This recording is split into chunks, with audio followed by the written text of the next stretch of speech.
மதுரையில் இயேசு வாழ்கிறார் ஊழியங்கள் நடத்தும் எழுப்புதல் உபவாச ஜெபம். நாள் அக்டோபர் 18. நேரம் காலை 9:30 மணி முதல் மதியம் 2:30 மணி வரை. தேவ செய்தி சகோதரர் எல். வின்சென்ட்ராஜ். பாடல் ஆராதனை சகோதரி கலா வின்சென்ட்ராஜ். இடம் இயேசு அழைக்கிறார் Jebagopuram, bypass road, Palanganatham, PRC depot அருகில், மதுரை. தேவ பிள்ளைகளே, இந்த எழுப்புதல் உபவாச ஜெபத்தில் கலந்து கொண்டு தேசத்தின் எழுப்புதலுக்காகவும் குடும்பத்தின் ஆசீர்வாதத்துக்காகவும் இணைந்து ஜெபிக்க உங்கள் யாவரையும் அன்போடு அழைக்கிறோம். மேலும் விவரங்களுக்கு கீழே உள்ள தொலைபேசி எண்ணை தொடர்பு கொள்ளுங்கள்.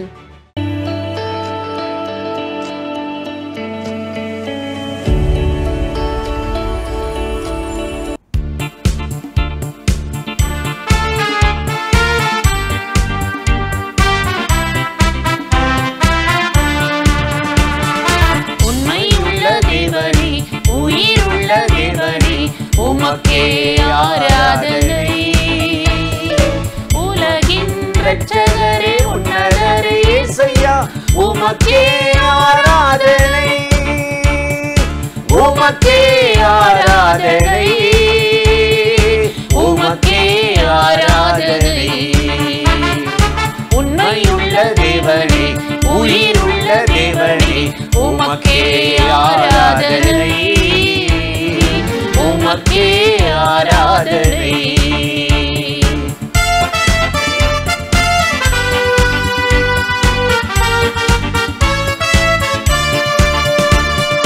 தூயாதி தூயவரே, துணிகளின் பாத்திரரே, தேடி வந்து மீட்டவரே, உம்மை புகழ்ந்து ஆராதிப்பே. தூயவரே, துணிகளின் பாத்திரரே, தேடி வந்து மீட்டவரே, உம்மை புகழ்ந்து ஆராதிப்பே. உண்மையுள்ள தேவனே, உயிருள்ள தேவனே, உமக்கே ஆராதனை, உமக்கே ஆராதனை.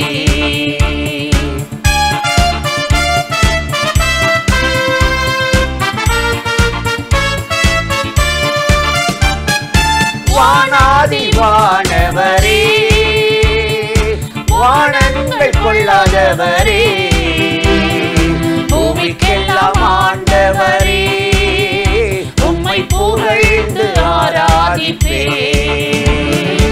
வானாதி வானவரே, வானங்கள் கொள்ளாதவரே, பூமிக்கெல்லாம் ஆண்டவரே, உம்மை புகழ்ந்து ஆராதிப்பே. உண்மையுள்ள தேவனே, உயிருள்ள தேவனே, உமக்கே ஆராதனை, உமக்கே ஆராதனை.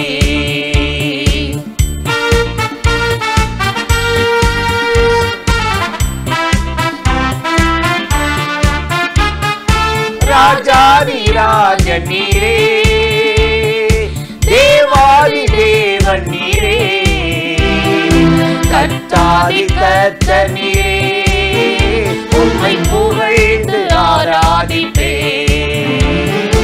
ராஜாதி ராஜன் நீரே, தேவாதி தேவன் நீரே, கர்த்தாதி கர்த்தர் நீரே, உம்மை புகழ்ந்து ஆராதிப்பே. உண்மையுள்ள தேவனே, உயிருள்ள தேவனே, உமக்கே ஆராதனை, உமக்கே ஆராதனை.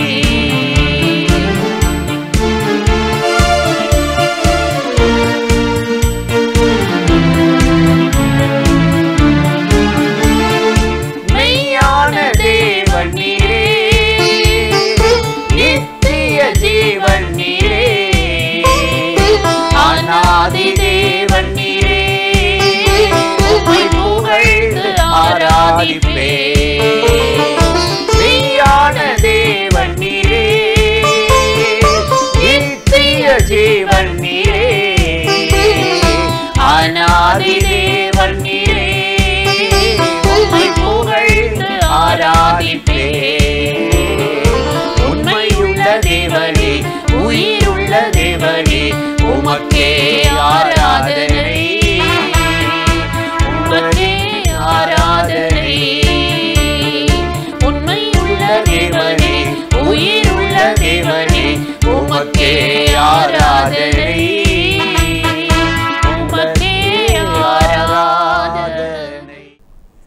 பிரியமானவர்களே, ஆண்டவராகிய இயேசுவின் நாமத்தினாலே இந்த காலை நேரத்தில் இயேசுவை தினம் பார்ப்போம் என்ற இந்த நிகழ்ச்சியின் மூலமாக உங்களை சந்திப்பதில் மிகுந்த மகிழ்ச்சி அடைகிறேன். கர்த்தர் நல்லவர். இன்றும் கூட வேதத்திலிருந்து ஒரு வசனத்தை உங்களுக்கு ஞாபகப்படுத்தி சில காரியத்தை சொல்லி ஜெபம் பண்ணுவது நல்லது என்று உணர்ந்தேன். 1 கொரிந்தியர் 15:44 நாம் வாசித்து பார்த்தால் அப்போஸ்தலனாகிய பவுல் ஒரு அருமையான விளக்கத்தை இங்கு சொல்லுகிறார். ஜென்ம சரீரம் விதிக்கப்படும், ஆவிக்குரிய சரீரம் எழுந்திருக்கும். ஜென்ம சரீரமும் உண்டு, ஆவிக்குரிய சரீரமும் உண்டு என்று எழுதுகிறார். எவ்வளோ அருமையான ஒரு வார்த்தை பார்த்தீங்களா? ஜென்ம சரீரம் விதைக்கப்படும், ஆவிக்குரிய சரீரம் எழுந்திருக்கும் என்று சொல்கிறார். ஒரு மனுஷனுடைய சரீரத்தை பற்றி அவர் ரெண்டாக பிரிக்கிறார். மாம்சத்தில் பிறக்கிறோம், இது தலைமுறைதோறும் பூமியில் நடந்துக்கிட்டு இருக்குது. இன்னொன்று ஆவிக்குரிய சரீரமாக. இயேசுனுடைய பிறப்பை பார்க்கும்போது யோவான் 1:13 பார்க்குறோம், இவர் மனுஷனுடைய சித்தத்தினாலாவது இரத்தத்தினாலாவது புருஷனுடைய விருப்பத்தினாலாவது பிறவாமல் தேவனால் பிறந்தாராம். பரிசுத்த ஆவியினால் மரியாள் கர்ப்பவதியாகி அவள் ஒரு குமாரனை பெற்றார். அந்த இயேசு மாம்சத்தில் வெளிப்படுவதற்கு ஆவியானவருடைய பலன் வந்துச்சு. அதனால தான் பிரசித்தி பெற்ற போதகர் நிக்கதேமு என்று ஒருவர் இயேசுவை பார்க்க வரும்போது இயேசு அவரை பார்த்து சொல்கிறாரு, யோவான் 3:6 மாம்சத்தினால் பிறப்பது மாம்சம், ஆவியினால் பிறப்பது ஆவி என்று சொல்லுகிறார். எனக்கு அருமையானவர்களே, நம்ம எல்லாம் மாம்சத்தில் பிறந்துட்டோம். நமக்கு கண் இருக்குது, காது இருக்குது, எல்லாம் இருக்குது. ஆனால் இந்த மாம்ச சரீரம் ஒரு நாள் அழிந்து போகுமா? ஜென்ம சரீரம் அழிஞ்சு போகும். ஆவிக்குரிய சரீரம்னு ஒன்று இருக்குதான், அதுதான் உயிர்த்தெழுதலில் எக்கால சத்தம் கேட்கும்போது எழுந்திருக்குமா. இந்த ஜென்ம சரீரம் எழுந்திருக்க முடியாது, அப்படியே மண்ணோடு கிடக்கும். இந்த சரீரம் தேவனால் இரத்தத்தினால் கழுவப்பட்டு பரிசுத்த ஆவியினால் அபிஷேகம் பண்ணப்பட்டு ஆவிக்குரிய சரீரமாக மாறுவதற்குத்தான் இயேசு கிறிஸ்து இந்த பூமியில் மாம்சத்தோடு இரத்தத்தோடு வராமல் ஆவியினாலே நம்மை ஜெனிப்பித்தார் என்று கர்த்தருடைய வேதம் ரொம்ப அருமையாக சொல்லுது. சங்கீதக்காரன் சொல்கிறார்ல, 51ஆம் சங்கீதம் 5 என் தாய் என்னை துர்க்குணத்திலே ஜென்ம சுவாபத்திலே கற்பம் தரித்தாளா. துர்க்குணத்தில் இன்னைக்கு மாம்ச சிந்த உலகம் இப்படிப்பட்ட அந்த ஜென்ம சுவாபத்தை சாத்தான் ரொம்ப ஈஸியாக தாக்குறான். வியாதி தாக்கி விடுகிறது, பாவம் அப்படியே கீழ்ப்படுத்துகிறது, இச்சை தூண்டுகிறது, குடிக்கு அடிமையாகிறான், இச்சைக்கு அடிமையாகிறான். பிசாசு அந்த மனுஷனுடைய சரீரத்தை போட்டு அலைகழிக்கிறது. அப்படிப்பட்ட இந்த உலகத்தில் ஜென்ம சரீரம் சாவுக்கு ஏதுவாக மாறிவிடுதான். லாசரை பாருங்களே, சின்ன வியாதி தாங்க வந்துச்சு, மரித்து போயிட்டான்.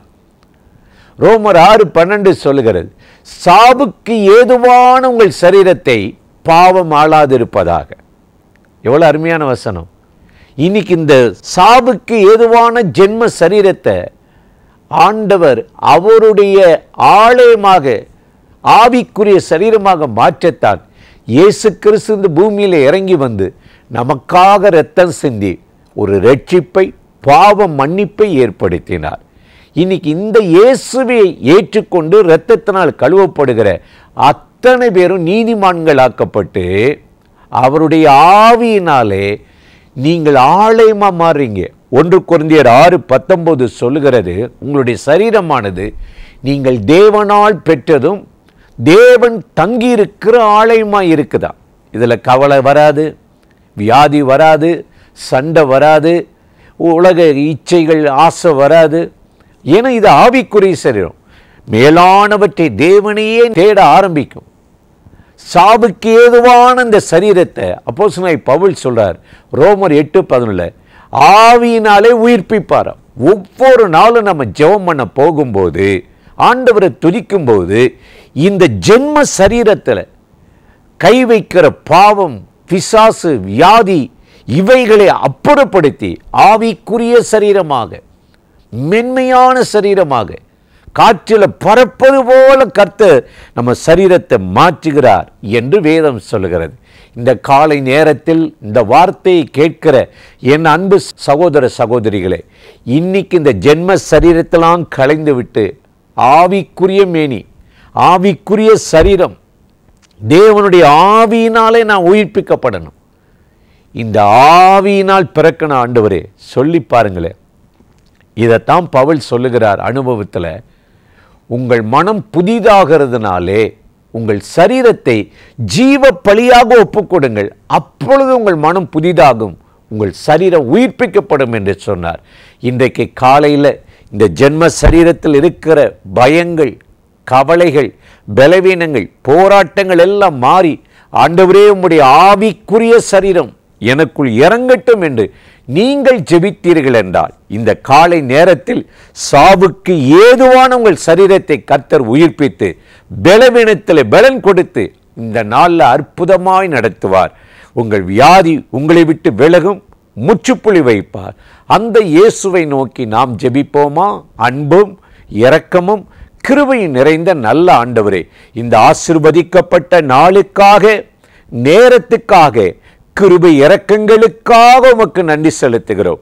இப்பொழுது இந்த நிகழ்ச்சியில் இணைந்து இந்த வார்த்தைகளை கேட்கிற அத்தனை பேர் மேலும் கர்த்தருடைய வல்லமையும், கர்த்தருடைய மகிமையும், கர்த்தருடைய கிருபை இறங்கட்டும். சாவுக்கு ஏதுவான இந்த சரீரம் ஆண்டவரை ஆவிக்குரிய சரீரமாக மறுரூபமாக்கப்படட்டும். இந்த நாளில் ஆசீர்வதித்து நடத்தும்.